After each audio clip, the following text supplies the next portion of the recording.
से देखो अपना नेक्स्ट टॉपिक होने वाला है percentage increase and percentage decrease.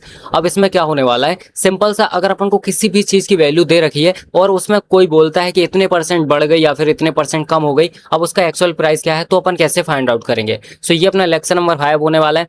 अब हमेशा की तरह आपसे क्वेश्चन है, सपोज किसी शर्ट का प्राइस यहाँ पे कितना है, 1000 रुपीज है। ठीक है, किसी शर्ट का प्राइस 1000 रुपीज है। देन वो क्या होता है, यहाँ पे 20% इंक्रीज हो जाता है। कितना, 20%। अब उसका एक्चुअल प्राइस क्या है, या फिर सेम 20% डिक्रीज हो जाता है तो उसका एक्चुअल प्राइस कितना है। ठीक है, सो ये आपको बताना है ना। बट यहाँ पे मे भी आपको थोड़ा बहुत टाइम लगेगा। अगर वैल्यू इजी है तो आप आराम से बता दोगे, बट अगर कोई सी टफ वैल्यू आ गई, जैसे मैंने आपसे पूछ लिया कि 450 किसी चीज का प्राइस है, 450 प्राइस है, अब ये 22% बढ़ जाता है, अब बताओ इसकी वैल्यू क्या है, तो अब आपको दिक्कत हो जाएगी। तो इसी के लिए अपन यहाँ पे फॉर्मूला देखने वाले हैं।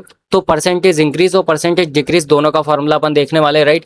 सो सबसे पहले यहाँ पे देखते हैं परसेंटेज इंक्रीज का फॉर्मूला क्या होने वाला है। सबसे पहले यहाँ पे परसेंटेज परसेंटेज इंक्रीज का फॉर्मूला क्या होने वाला है वो देखने वाले हैं। तो देखो सिंपल सा यहाँ पे फॉर्मूला होगा, यहाँ पे अपनी जो भी न्यू वैल्यू है, न्यू वैल्यू इक्वल्स टू, यहाँ पे सबसे पहले क्या होगा, ओरिजिनल प्राइस, ओरिजिनल।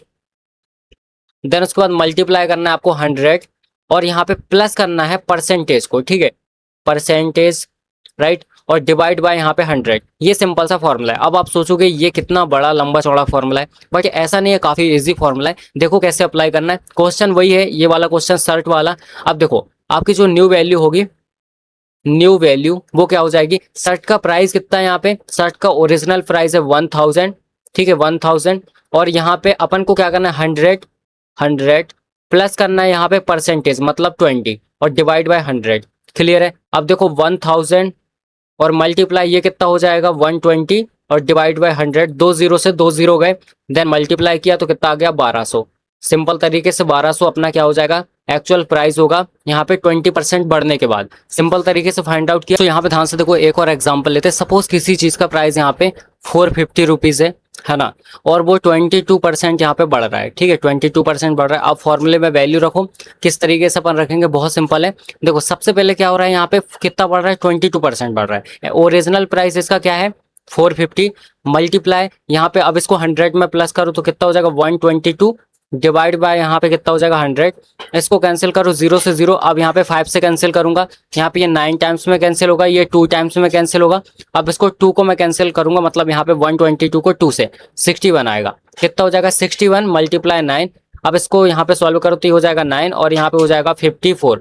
मतलब इसका अब एक्चुअल प्राइस हो जाएगा 549 रुपीज।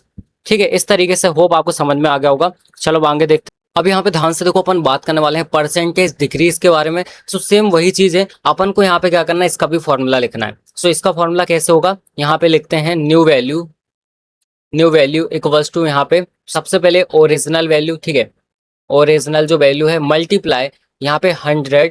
अब डिक्रीज में माइनस होता है, ठीक है, जो भी आपका परसेंट दिया है, जो भी आपका यहाँ पे परसेंट दिया है, और डिवाइड बाय 100। ये आपका फॉर्मूला हो जाएगा। अब एग्जांपल लेते हैं तभी आपको समझ में आएगा, राइट।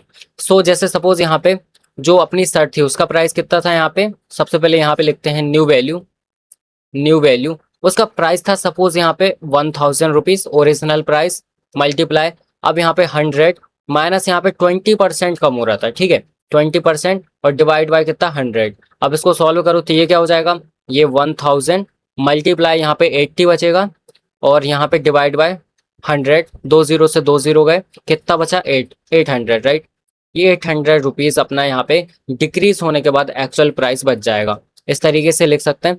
अब एक और एग्जांपल लेते हैं। यहाँ पे सपोज यहाँ पे उसका एक्चुअल प्राइस 450 है, ठीक है, और यहाँ पे वो 22% अब डिक्रीज हो जाता है ना। 22% क्या हो रहा है, डिक्रीज। इसकी ओरिजिनल वैल्यू है यहाँ पे 450, मल्टीप्लाई यहाँ पे हो जाएगा कितना, 100 माइनस यहाँ पे 22 डिवाइड बाय यहाँ पे 100।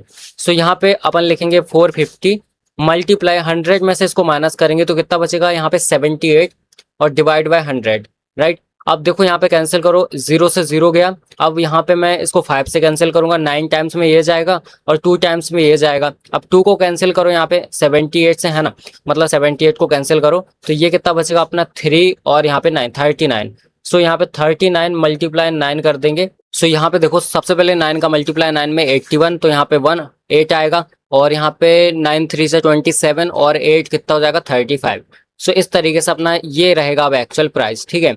यहाँ पे 351 अपना एक्चुअल प्राइस होगा 22% डिक्रीज होने के बाद, राइट। तो इस तरीके से अपन यहाँ पे लिख सकते हैं आराम से। दो फॉर्मूले मैंने बताया, दोनों को आपको बहुत ही बढ़िया तरीके से याद कर लेना है, ठीक है। चलो अब यहाँ पे अपन देखते हैं कुछ क्वेश्चन जो कि आपके लिए होमवर्क होंगे।